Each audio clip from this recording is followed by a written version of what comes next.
Welcome to Personal Development Mastery Podcast, episode 499, and I am very excited, I'm sure you can hear it in my voice, that episode 500 is coming next week. After 5 years of having transformational conversations on the podcast, it is time to celebrate this huge milestone, the 500 episodes of personal growth, mindset shifts, and wisdom, life-changing wisdom. So to mark the occasion, next episode 500, I will be revisiting 5 of the most powerful insights shared on the podcast so far over the 500 episodes. However, these are the most powerful insights that resonated most with you, the listeners. So the first is a fresh, realistic perspective on gratitude.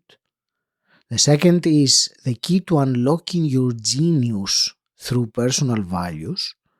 The third is how your perception limits or expands what's possible. Number 4, the surprising secret to becoming a confident communicator. And number 5, a powerful tool to energetically shift your reality. These aren't just highlights, they are actionable wisdom that can create real transformation if applied. So stay tuned for episode 500 coming soon next Monday, the 12th of May. And as for today, we have a very special snippet of wisdom. I revisit the first conversation from the very beginning of the podcast. My interview with high-end performance coach and Tony Robbins trainer, Allan Kleynhans. The snippet is about self-forgiveness and the path to inner healing. And as we approach the milestone of episode 500, this reflection serves as a reminder that true transformation starts from within us. And self-forgiveness is one core element of this. So, without further ado, let's dive into this snippet of wisdom. That day, in 1999, on that third day, when after the Dickens, I released a lot of toxic energy. I released a lot of that. But then the process continues after that, And so for 20 years now, it's been 20 years since I came across the practice Ho'oponopono, which is the 4 phrases. I'm sorry, please forgive me, I love you, thank you. It's a Hawaiian mantra. It comes from Hawaii. It's Hawaiian huna, which is, the Hawaiian culture is a very, very spiritual culture. They believe in energy, etc. And that everything is energetic and everything is connected. And so that weekend was a major catalyst for me. But then what I did was I continued to do that every day. I continued to, I continued with the practice of gratitude. I continued with the practice of continuing to carry on forgiving myself, And that's an active process that I tell everyone. You correctly said that shame is the lowest emotion. Dr. David Hawkins created something called the map of consciousness.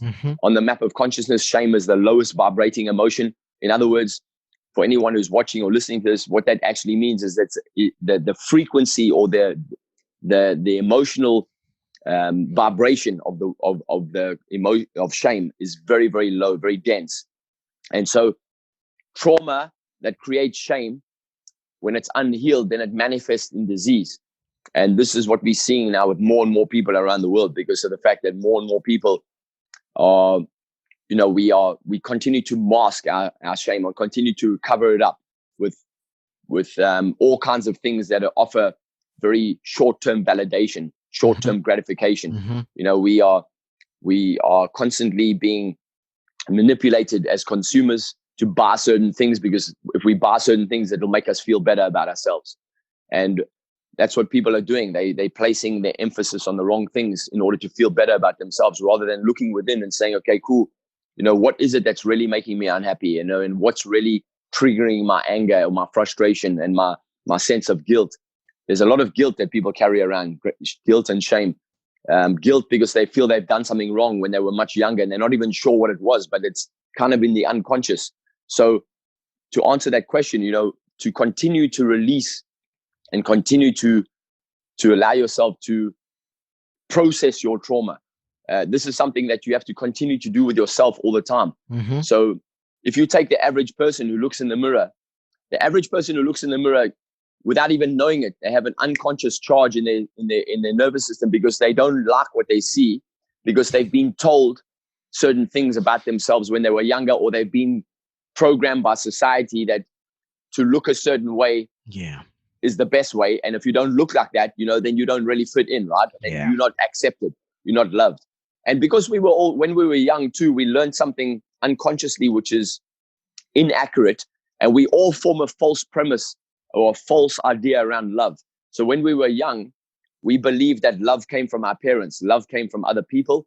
And when our parents didn't love us, and there were moments, lots of moments, all children go through moments where they believe their parents don't love them because they either weren't picked up at the right time, or they weren't fed at the right time, or their parents scolded them or spanked them or put them in the bedroom, or told them to sit on the naughty step and keep quiet. And so when a child is good, then it gets love and affection and it gets recognized. But when a child is not behaving the right way, then parents don't recognize the child in a loving way. So what we learn unconsciously is, if I'm good, I get love. If I'm not good, I don't get love. And we carry that into adult years. And so what we're all trying to do as adults is to be accepted and feel like we can, we'll make it, and we'll fit in. So all of that is affecting us. So in order to continue to release that, you need to really recognize that we are all little children inside, and we all need to remember that we are all little children that are craving love, and perhaps we didn't get that love that we felt we deserved, or perhaps we got something that we felt we didn't deserve when we were young. So we need to remember that actually that healing, self-healing, and forgiveness, self-forgiveness is a continuous practice. It's like a child that continually needs to be praised or loved. And I just want to make something very clear. That's not about telling a child all the time, hey, you're the best, you're amazing, because that's also not very healthy, because then a child grows up thinking that everything is easy.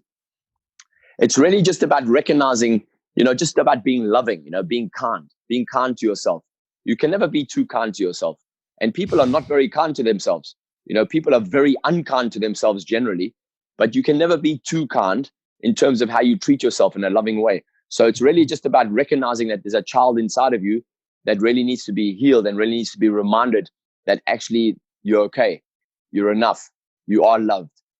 And you're not going to get that from anybody else. So you might as well give it to yourself. So what I've been doing for 20 years is I've been looking at my reflection all the time, and now I carry on my phone, I've got 3 or 4 photographs of myself at different ages.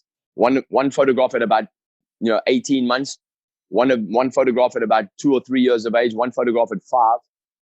And I look at those photos. I've been looking at those photos for many years and looking at them and practicing the Ho'oponopono phrases. I'm sorry, please forgive me, I love you, thank you. So I say to that little Allan, I say, Allan, I'm sorry, please forgive me, I love you, thank you. When I say I'm sorry, what I mean, and I tell people, when you use Ho'oponopono phrases, these 4 phrases, when you say I'm sorry, you're actually saying to yourself, I'm sorry that I made decisions at a very young age that undermined myself. I'm sorry I made a decision about the fact that I wasn't enough. I'm sorry I made a decision about the fact that I was naughty, or I wasn't good enough, I was unloved, or I was ugly, or I didn't fit in, or nobody liked me, or I couldn't speak, or I couldn't sing, or whatever it is. Because we make decisions like that as children. We don't realize it. We make decisions like that. And it's usually around our parents, because our parents are the first people who teach us about relationship with each other and with ourselves.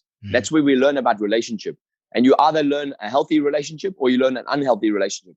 And the majority of human beings are learning an unhealthy relationship because most adults have an unhealthy relationship with themselves because of what they learned as children. So we keep passing this down generation to generation. So consciousness really means recognizing that you've never done anything wrong, even as a child. You were just being a child, and really just recognizing that and just continually healing yourself in that particular way. And then being grateful, gratitude and forgiveness are very powerful things. Being grateful that you had that experience, because there are no mistakes. It's designed like way. So, and then we just now, I know we're moving all over the place, but it just takes you into the next conversation. Is like, people say, well, what is life all about? And I was speaking to an audience last night, and I said, have you ever asked yourself, what life about? I mean, it's not just about being born, growing up, having a job, going to work every day, and then dying. And, there's a spiritual curriculum that we all have as a soul, that we manifest into a human body. We come from energy.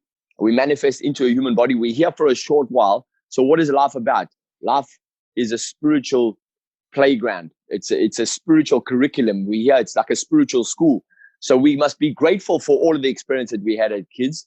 We must recognize that everything, even the pain, all the painful experiences, all the trauma, that's all part of our spiritual curriculum that we have come here to remember, who we really are.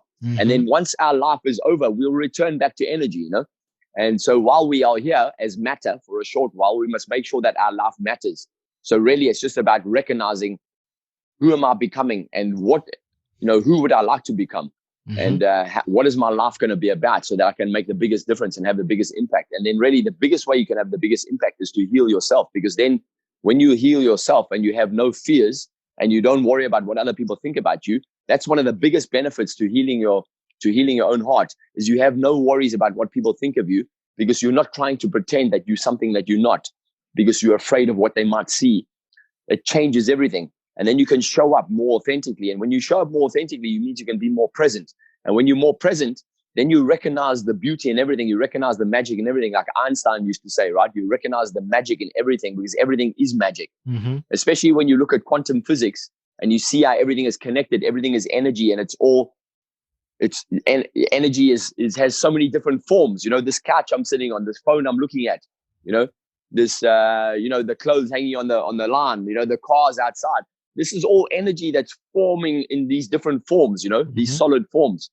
But it's not really there, right? It's 99.9% space. It's little packets of information that are all, forming together into these shapes. When you look at it like that, then it's mind-blowing, right?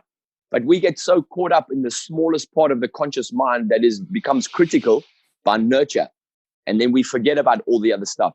And that is our biggest challenge while we're here, is to, how can we get out of that critical mind and into the magical mind, the magical part of the universe, the magical part of life. And that comes from really looking inside and saying, okay, cool. What flawed programs do I have that are running in my unconscious that are preventing me from recognizing my greatness, right? Thank you for listening. Next episode is episode 500. And as I said in the beginning, it is time to celebrate this huge milestone with revisiting 5 of the most powerful insights that have been shared on the podcast so far. The insights that resonated the most with you, the listener. And these aren't just highlights. They are actionable wisdom that can create real transformation if applied. So make sure you listen in to episode 500. Until then, stand out, don't fit in,